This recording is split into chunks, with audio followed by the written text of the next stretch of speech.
Ààrẹ Bọ́lá Tinubu ó ti kọ lẹ́tà sí àwọn aṣojú-ṣòfin ilé ìgbìmọ̀ aṣòfin kékeré l'Àbújá House of Representatives wípé kí wọ́n buwọ́lu bílíọ̀nù ẹ̀ẹ́dẹ́gbẹ̀ta náírà $500 billion láti fi pèsè nǹkan ìtura palliative fáwọn ọmọ orílẹ̀-èdè yìí lórí owó ìrànwọ́ epo tí àwọn olóyìnbó ń pè ní subsidy tí ó yọ. Ní èní ọjọ́ 13 oṣù keje tí jẹ́ ọjọ́bọ̀ ọjọ́ Thursday, ó ní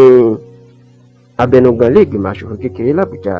Honorable Tajudeen Abbas ó ka lẹ́tà tí ààrẹ Bọ́lá Tinubu kọ sí wọn pé káwọn buwọ́lu bílíọ̀nù ẹ̀ẹ́dẹ́gbẹ̀ta náírà $500 billion náà láti fi pèsè nǹkan ìtura fáwọn ọmọ Nàìjíríà.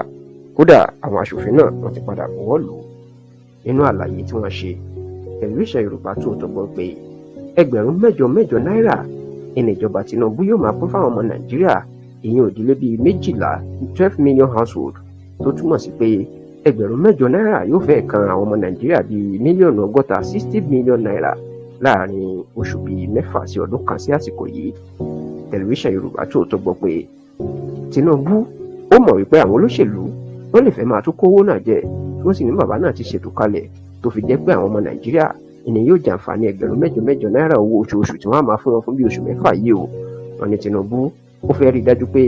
àkáǹtì àwọn tí yóò gbà pàápàá àwọn tí yà ń jẹ jù ìní owó náà yóò máa lọ tààrà tí kò ní máa gba àkáǹtì àwọn olóṣèlú tí wọn yóò kó jẹ. Níṣe ni inú ọ̀pọ̀ àwọn ọmọ Nàìjíríà ń dùn pé báwọn bá ṣe ń gba ẹgbẹ̀rún mẹ́jọ náírà lóṣooṣù fún bí ọdún kan àti bí oṣù 6, ìṣe ni ìtura yóò dé fáwọn. Ṣùgbọ́n táwọn kan sọ wípé àwọn olóṣèlú ni yóò tún padà kówó náà jẹ nítorí ààrẹ àná ajagunfẹ̀yìntì Muhammadu Buhari ó ṣe àwọn ètò ìtura tó dára ju eléyìí lọ láyé ìgbà tiẹ̀, ṣùgbọ́n àwọn olóṣèlú wọn kò jẹ́ kó dọ́wọ́ àwọn aráàlú tí wọ́n ń kó jẹ. Àwọn míì tẹ́ ń sọ̀rọ̀ pé kí Bọ́lá Tinubu má pín owó kankan fẹ́ni kankan, wọn ni táwọn nílò òun ni wípé kó tún àwọn ilé ìfọpo Nàìjíríà ṣe, èyí tí yóò jẹ́ kí owó epo wálẹ̀ padà, nítorí pé tó bá pín owó fáwọn èèyàn láàrin oṣù 6, owó náà yóò padà tán tó sì jẹ́ pé ìnira yóò sì tún gba gbogbo ìlú kan.